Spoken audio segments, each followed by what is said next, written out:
అన్న నమస్తే అన్న. నమస్తే అన్న. పెద్ద టీజర్ సోషల్ మీడియాలో సంచలనం సృష్టిస్తుంది ఒకవైపు, అవును మరోవైపు ట్రోలర్స్ కూడా సంచలనం సృష్టిస్తున్నారు అవును. అన్న. ఇది ఎలా చెప్తావు, ఎలా అనాలిసిస్ చేస్తావు?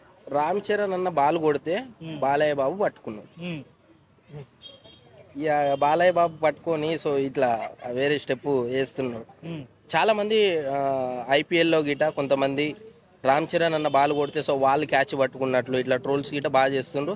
సినిమా గిట మంచిగా ట్రోల్స్ వల్ల గిట ప్రజలకు తెలుస్తుంది. సో ఈ పెద్ద సినిమా అని బ్యాట్ పట్టుకొని కింద కొట్టి సో ఐపీఎల్లో గిట ఎవరు ఇట్లా కింద కొట్టలేదు.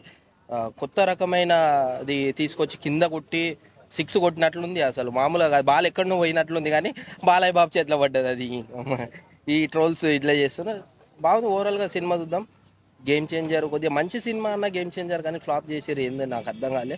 ఒక మంచి మెసేజ్ ఇచ్చింది సమాజానికి కానీ అర్థం చేసుకోవాలి. ఎంతసేపు దొంగతనాలు ఎట్లా చేయాలి, లేకపోతే లవ్ ఎట్లా చేసుకోవాలి, ఇవి చూసిందో తప్పితే ఈ యూత్ కానీ సమాజం చెడిపోయిందన్న. సో మంచికి విలువ లేదు, చెడుకి విలువ ఉంది.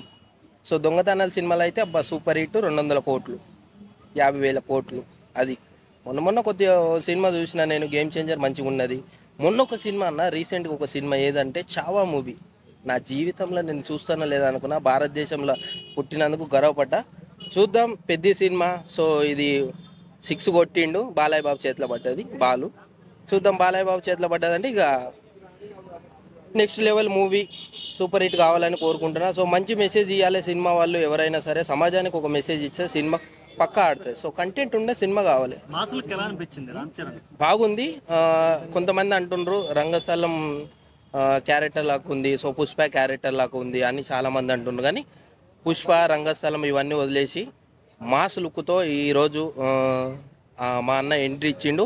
ఇంకోటి బుజ్జిగాడితో అదే బుజ్జిబాబుతో సినిమా అంటే మామూలుగా ఉండదు. సో మా అన్న సైలెంట్గా ఉండి వైలెంట్ చూపిస్తాడు. బుజ్జి బాబు అన్న అంటే మామూలు కాదు, సైలెంట్గా ఉంటాడు, వైలెంట్ చూపించడానికి రెడీకి వచ్చిండు ముందుకి. సో అది ఏఆర్ రెహమాన్ మ్యూజిక్ ఎలా అనిపించింది గేమ్స్ లో? బాగుంది మ్యూజిక్ గిట్ట. ఓవరాల్గా అయితే సినిమా చింపేస్తాడన్న. బుజ్జిబాబుతో సినిమా అంటే మామూలుగా ఉండదు. చాలా మంది ఫస్ట్ ఉప్పిన హిట్ తర్వాత ఎప్పుడైతే RC-16 అనౌన్స్ చేశారో అప్పుడు రామ్ చరణ్ డీల్ చేయలేడు, హ్యాండిల్ చేయలేడు, స్టార్ హీరో కెపాసిటీ లేదని చాలా అన్నారు. ఈ గ్లిమ్స్ చూసాక ఎలా అనిపించింది? అరే మిలియన్ల న్యూస్ వచ్చింది, మిలియన్లో పోయింది కదన్న. అసలు అది ఎక్కడికి వెళ్ళిపోయిందో అసలు అర్థం అవ్వట్లేదు. అట్లా వెళ్ళిపోయింది కదా. ఈసారి ఇట్టు కొట్టడానికి, బాక్స్ ఆఫీస్ ని బద్దలు కొట్టడానికి బ్యాట్ వేసుకొని భూమి మీద కొట్టి వచ్చిండు. ఈసారి కొడుతుండు. అది రాసి పెట్టుకోండి. బుజ్జిగాడితో సినిమా అంటే మామూలుగా ఉండదు. ఓకే.